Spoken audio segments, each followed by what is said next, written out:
Hello everyone, I'm excited to welcome you in our another video recording, but the first one where we will do real-time coding. For beginners, let's go ahead and open up our Eclipse IDEs.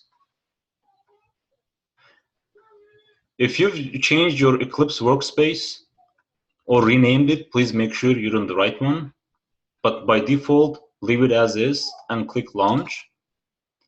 And while Eclipse is launching, I will share with you the tradition of every programmer. Anytime you learn a new programming language, the first thing you do, you just create a program that will print out or display "Hello World." That's what we're going to do today. This welcome page, you can click X and close it.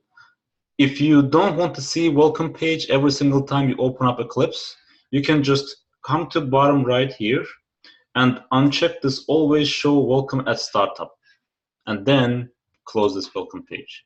This will take us to where we're left off the first time we installed Eclipse in our machines. So as you remember, this is our package explorer. This is our tree of where files are stored. We will look into these at the later stage where we'll talk about Java libraries, and this is our source folder. Open it up. It will show us that there is one package called installation. We will ignore that, and we will right click and create a new package. Right click on SRC, new package, and we're going to call this package it's not a good practice to start with names, so we're gonna do section 1_1, and we will leave it as is. All the classes that we'll create for section 1.1 we will store under this package. Finish. As you see, now we have another blank package here. The installation package is not blank, that's why it's color coded differently, but section 1_1 is blank. So what we will do, let me see if I zoom in. No, it's not zooming in. Okay, yeah. The Explorer part is not zooming in, unfortunately. But anyways, so right-click on section 1_1, go to New, and create a new class. Left-click. We will call this class Hello. And we'll leave everything as is. Type in Hello as a name, click Finish. This will create a new class for us. It will define the package name to be section 1_1. It will define the name to be Hello. And this is what we're going to do. You've probably read this on in your as one of our contents, but let's do this. Press on Tab. This will create some space, and actually press Enter twice, so we create some space for our coding. We will start typing public static void main.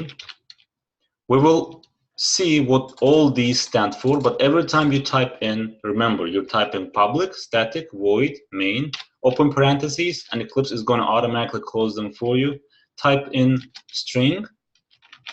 This stands for array, and type in args, or arguments. Close the parentheses, open curly braces, press Enter. And as you see, Eclipse is going to automatically create another set of it's going to close curly braces for you. Come here. As you see, Eclipse has automatically put some space. Or in coding, you call this indentation, right? And here we're going to type system as capital .out. You will ignore these suggestions. You see, Eclipse already providing suggestions for you. Just ignore them for now. .println, open parentheses, open quotation marks, and type in Hello World, exclamation mark. close parenthesis, get out of the parentheses, and semicolon. This is our program that will print out hello world in Java. Let's do this. Go to the navigation bar. There is a green button that says, that looks like a play button, right? There is a button that will open up options for you. Open that up.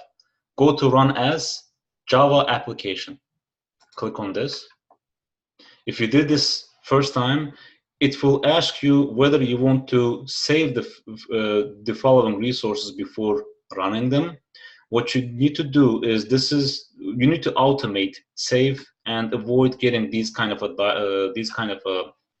windows to avoid distraction. So just do select all, check this always saves resources before launching, and then click OK. You will never see this window again, and every time you try to launch an application, all the changes will be saved. So click OK, and application just ran, and hello world is printed on your console.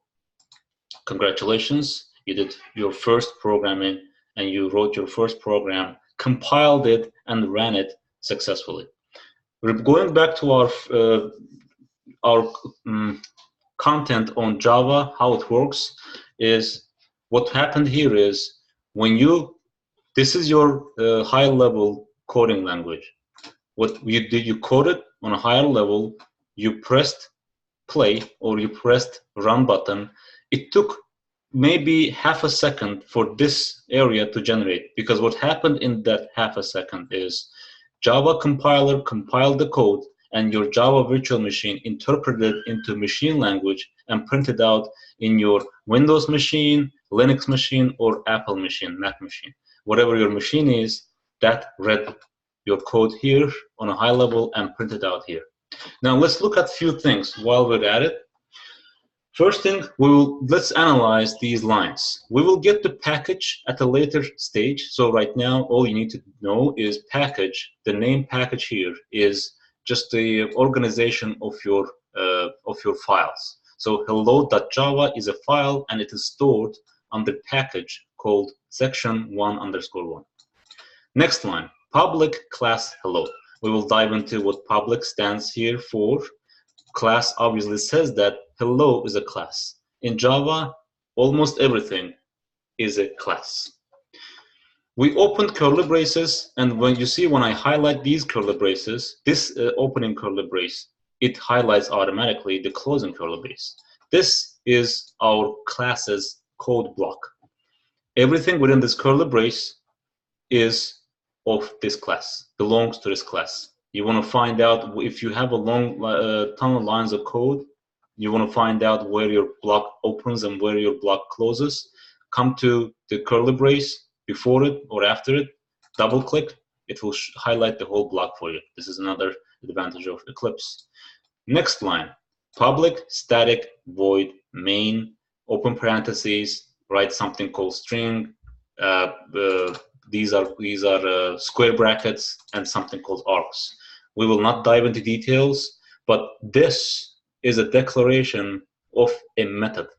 In Java, we call functions methods. If you might have been working with another language, another programming language, they might have called these things as functions or actions. In Java, these are called methods.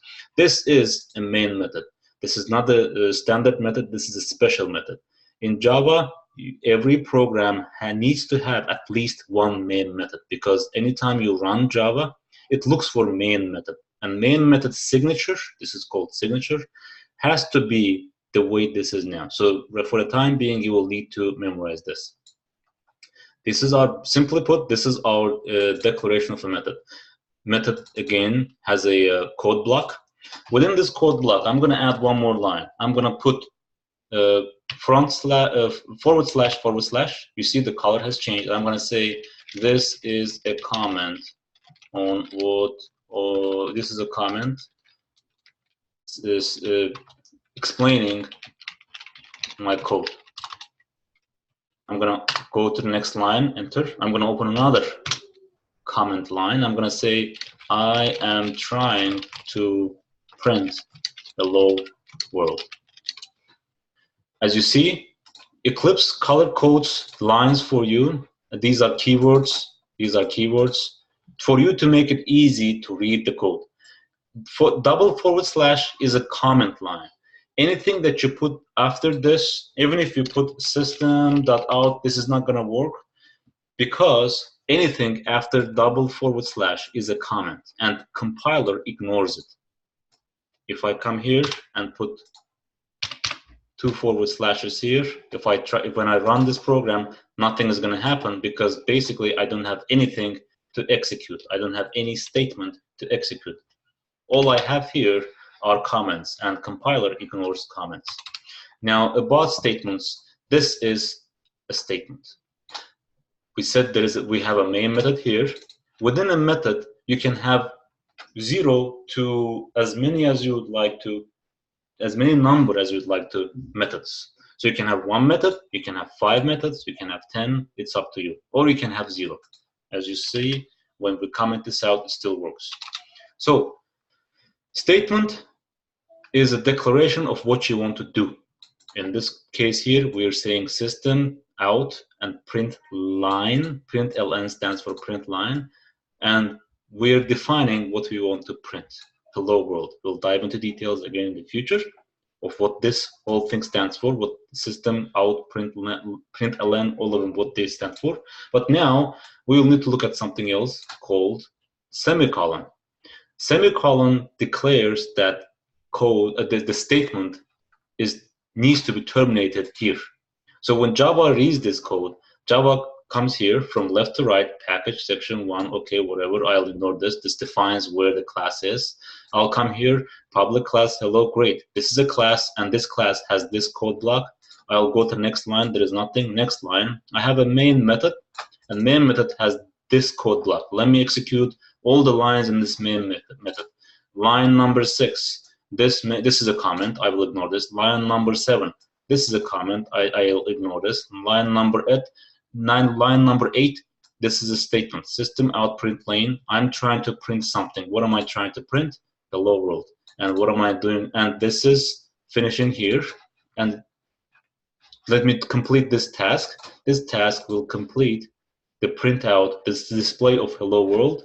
Do I have anything else after this to do? No, I'll just get out of my main method, and then nothing else to do here. I'll just get out of my class. So basically, this is what the structure of Java class or a basic Java program is. This is about it for this recording. Thank you very much for your time, and I'll see you again in our future recordings.